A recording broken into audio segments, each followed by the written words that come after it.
നമസ്കാരം സുഹൃത്തുക്കളെ, ടെക് പൊടികളുടെ പുതിയൊരു ലേഖത്തിലേക്ക് എല്ലാവർക്കും സ്വാഗതം. ഞാൻ ഇന്ന് വളരെ പ്രയോജനപരമായ 5 ആപ്ലിക്കേഷനെ പറ്റി പരിചയപ്പെടുത്താനാണ് ഇന്ന് നിങ്ങളുടെ മുന്നിലെത്തിയിരിക്കുന്നത്. ഇതിൽ ചില ആപ്ലിക്കേഷൻസ് നേരത്തോട്ട് നിങ്ങൾക്ക് അറിയാവുന്നതായിരിക്കും, ചിലത് ഇപ്പോൾ പുതുതായിട്ട് പ്ലേ സ്റ്റോറിലേക്ക് വന്ന കുറച്ച് ആപ്ലിക്കേഷനാണ്. അപ്പം ഒട്ടും സമയം കളയുന്നില്ല, നമുക്ക് ഈ ആപ്ലിക്കേഷൻ ഏതൊക്കെയാണെന്ന് പരിചയപ്പെടാം.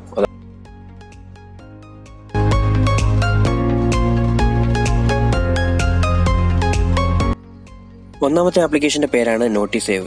നമ്മൾ പലപ്പോഴും തിരക്ക് കാരണം അല്ല മറ്റു കാരണങ്ങളാൽ നമ്മൾ നോട്ടിഫിക്കേഷൻസ് നോക്കാറില്ല, അല്ലെങ്കിൽ പെട്ടെന്ന് ധൃതിയിൽ നോട്ടിഫിക്കേഷൻ സ്വൈപ്പ് ചെയ്ത് കഴിയുമ്പോൾ ഒന്നിച്ച് അത് ഡിലീറ്റ് ചെയ്ത് കളയാറുണ്ട്. അപ്പം എന്താണ് നോട്ടിഫിക്കേഷൻ വന്നതെന്ന് നമ്മൾ പലപ്പോഴും നോക്കാറില്ല. അപ്പം ഇങ്ങനത്തെ ഒരു പ്രശ്നം പരിഹരിക്കുന്നതിനായിട്ട് വളരെ പ്രയോജനപ്പെടുന്ന ഒരു സോഫ്റ്റ്വെയർ ആണ് ഈ നോട്ടിസേവ് എന്ന് പറയുന്നത്. ഈ ആപ്ലിക്കേഷൻ വളരെ വ്യക്തമായിട്ട് നിങ്ങളുടെ ഫോണിൽ എന്തൊക്കെ നോട്ടിഫിക്കേഷൻ വന്നാലും അതെല്ലാം സേവ് ചെയ്ത് വെക്കുകയും അതിനുശേഷം നിങ്ങൾക്ക് ആ നോട്ടിഫിക്കേഷൻ വീണ്ടും കാണാനായിട്ട് സാധിക്കുകയും ചെയ്യുന്നു. ഈ ആപ്ലിക്കേഷൻ നിങ്ങൾ ഇൻസ്റ്റാൾ ചെയ്യുമ്പോൾ കുറേ പെർമിഷൻസ് ചോദിക്കും. അതൊക്കെ അക്സെപ്റ്റ് ചെയ്യുകയാണെന്നുണ്ടെങ്കിൽ നിങ്ങളുടെ ഫോണിലേക്ക് വരുന്ന എല്ലാ നോട്ടിഫിക്കേഷൻസും ഈ ആപ്ലിക്കേഷൻ വളരെ വ്യക്തമായിട്ട് റെക്കോർഡ് ചെയ്യും. അതോടൊപ്പം തന്നെ നിങ്ങളുടെ വാട്സപ്പിൽ നിങ്ങൾക്ക് വന്ന മെസ്സേജ് അതിപ്പം ഡിലീറ്റ് ചെയ്താൽ പോലും അത് നിങ്ങൾക്ക് കാണാനായിട്ട് സാധിക്കും.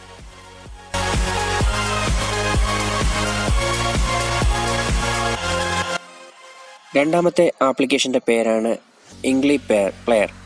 ഈ ആപ്ലിക്കേഷൻ ഒരു വ്യത്യസ്ത പ്ലെയർ ആണ്. അതായത് നിങ്ങൾക്ക് നിങ്ങളുടെ ഫോണിലുള്ള ഏതെങ്കിലും ഒരു ഇംഗ്ലീഷ് മൂവി ഉണ്ടെങ്കിൽ ആ മൂവിയുടെ സബ് ടൈറ്റിൽ ഇത് വളരെ വ്യക്തമായിട്ട് കാണിക്കുകയും ഈ ആപ്ലിക്കേഷൻ വളരെ വ്യക്തമായിട്ട് കാണിക്കുകയും ആ ആപ്ലിക്കേഷനിലൂടെ നിങ്ങൾക്ക് ആ സെന്റൻസ് എന്താണെന്ന് വളരെ ക്ലിയർ ആയിട്ട് മനസ്സിലാക്കാൻ സാധിക്കും. അതിലൂടെ നിങ്ങൾക്ക് ഇംഗ്ലീഷ് പഠിക്കാൻ സാധിക്കുകയും ചെയ്യുന്നു. ഇപ്പോൾ ഇതിനകത്തിൽ ഒരു സാമ്പിൾ വീഡിയോ ഇതിനകത്തിൽ കൊടുത്തിട്ടുണ്ട്. ആ വീഡിയോ നിങ്ങൾക്ക് കാണാൻ സാധിക്കുന്നുണ്ട്. വീഡിയോ പ്ലേ ആകുന്നതിനോടൊപ്പം തന്നെ എന്താണ് ആ വീഡിയോയിൽ കറക്റ്റായിട്ട് പറയുന്നത് ഓരോരോ സെന്റൻസ് ആയിട്ട് താഴേക്ക് സ്ക്രോളായി വരുന്നുണ്ട്. അതുകൊണ്ട് നിങ്ങൾക്ക് എന്താണ് വ്യക്തമായിട്ട് അതിൽ പറയുന്നതെന്ന് മനസ്സിലാക്കാനായിട്ട് സാധിക്കും. ഇത് ഓൺലൈനിലും പറ്റുന്നതാണ്. പ്രോ അപ്ഗ്രേഡ് ചെയ്ത് കഴിഞ്ഞാൽ ഓൺലൈനിൽ നിന്ന് കാണാൻ സാധിക്കും. അതോടൊപ്പം നിങ്ങളുടെ ഫോണിലുള്ള വീഡിയോസ് വിത്ത് സബ് ടൈറ്റിലാണെങ്കിൽ നിങ്ങൾക്ക് കാണാൻ സാധിക്കും. വളരെ നല്ല പ്രയോജനപ്പെടുന്ന ഒരു ആപ്ലിക്കേഷനാണ്. തീർച്ചയായിട്ടും നിങ്ങൾ ഈ ആപ്ലിക്കേഷൻ ഡൗൺലോഡ് ചെയ്ത് നോക്കണം.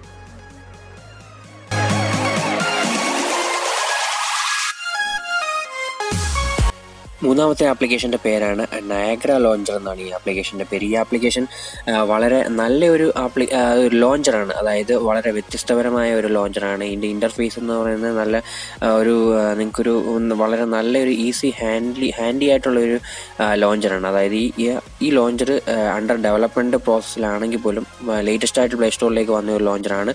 എങ്കിൽ പോലും നിങ്ങൾക്ക് ഇവിടെ കാണാൻ സാധിക്കുന്നുണ്ട്. നിങ്ങൾക്ക് ആപ്ലിക്കേഷൻസ് ആൽഫബറ്റിക് ഓർഡറിൽ നിങ്ങൾക്ക് വളരെ പെട്ടെന്ന് അനായാസം തന്നെ ഈ ഒരു ലോഞ്ചറിലൂടെ സെലക്ട് ചെയ്തെടുക്കാനായിട്ട് സാധിക്കും. നിങ്ങൾ തീർച്ചയായിട്ടും ഇത് ഉപയോഗിച്ച് നോക്കുക.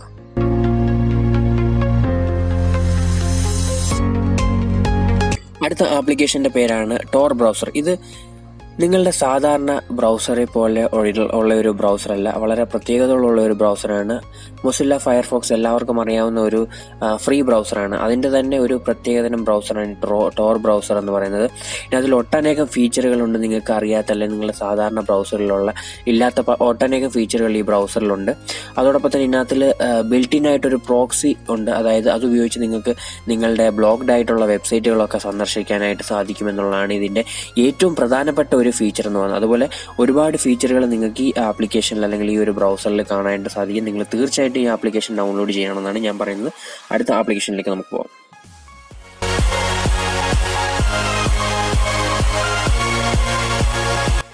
അടുത്ത ആപ്ലിക്കേഷന്റെ പേരാണ് സ്റ്റോറി ഫോട്ടോ മോഷൻ. അതായത് ഇപ്പോൾ എല്ലാവർക്കും സുപരിചിതമായ ഒരു ആപ്ലിക്കേഷൻ, അല്ലെങ്കിൽ സുപരിചിതമായ ഫോട്ടോകളിൽ നമുക്കറിയാം മോഷൻ ആഡ് ചെയ്തിട്ട് സ്റ്റാറ്റസും കാര്യങ്ങളും ഒക്കെ ഇടാനായിട്ട് ഉപയോഗിക്കുന്ന അല്ലെങ്കിൽ കണ്ടുവരുന്ന ഒരു കാര്യമാണ്. അതായത് മ്യൂസിക്കിനോടൊപ്പം മോഷൻ പിക്ചർ ഇടുന്നത്. അപ്പോൾ ആ മോഷൻ പിക്ചർ ക്രിയേറ്റ് ചെയ്യാനായിട്ട് സാധിക്കുന്ന ഒരു ആപ്ലിക്കേഷനാണ് ഈ സ്റ്റോറി ഫോട്ടോ മോഷൻ എന്ന് പറയുന്ന ആപ്ലിക്കേഷൻ. ഞാനൊന്ന് ജസ്റ്റ് ട്രൈ ചെയ്ത് നോക്കിയിരുന്നു മോഷൻ ക്രിയേറ്റ് ചെയ്യാനായിട്ട്. പെർഫെക്റ്റ് ആയിട്ടൊന്നും എനിക്ക് ചെയ്യാൻ പറ്റില്ല, കാരണം ഞാൻ ജസ്റ്റ് ട്രൈ ചെയ്ത് നോക്കിയതേ ഉള്ളൂ. അപ്പോൾ നിങ്ങൾക്ക് ഇവിടെ കാണാൻ സാധിക്കുന്നുണ്ട് ഒട്ടനേകം പലരും ചെയ്താലും അടിപൊളി മോഷൻ പിക്ചേഴ്സ് നിങ്ങൾക്ക് ഇവിടെ കാണാൻ സാധിക്കുന്നുണ്ട്. വളരെ അനായാസം നിങ്ങൾക്കും ഇതുപോലെ മോഷൻ പിക്ചർ ക്രിയേറ്റ് ചെയ്ത് വാട്സപ്പിൽ നിങ്ങൾക്ക് സ്റ്റാറ്റസും മറ്റും ഇടാനായിട്ടൊക്കെ സാധിക്കുന്നതാണ്. അപ്പോൾ ഇന്നത്തെ ഈ 5 ആപ്ലിക്കേഷനെ പറ്റി നിങ്ങൾക്ക് വളരെ വ്യക്തമായി മനസ്സിലായെന്ന് വിചാരിക്കുന്നു. അതോടൊപ്പം തന്നെ ഈ ഒരു വീഡിയോ നിങ്ങൾക്ക് ഇഷ്ടപ്പെട്ടു എങ്കിൽ തീർച്ചയായിട്ടും നിങ്ങളുടെ സുഹൃത്തുക്കളിലേക്ക് ഈ വീഡിയോ ഷെയർ ചെയ്യുക. അതോടൊപ്പം തന്നെ നിങ്ങൾക്ക് പ്രയോജനപ്പെടുന്നു എങ്കിൽ ഈ ആപ്ലിക്കേഷൻ ഡൗൺലോഡ് ചെയ്യണമെങ്കിൽ താഴെ ഡൗൺലോഡ് ചെയ്യാനുള്ള ലിങ്ക് കൊടുത്തിട്ടുണ്ട്. അവിടെ നിങ്ങൾക്ക് ഈസി ആയിട്ട് ഈ ആപ്ലിക്കേഷൻസ് ഡൗൺലോഡ് ചെയ്യാനായിട്ടും സാധിക്കും. അപ്പോൾ ഇത്രയും നേരം ഈ വീഡിയോ കണ്ടതിന് വളരെ നന്ദി. അടുത്ത വീഡിയോ ആയിട്ട് വരുന്നത് വരെ കാത്തിരിക്കുക. Thanks for watching. Bye. Jai Hind.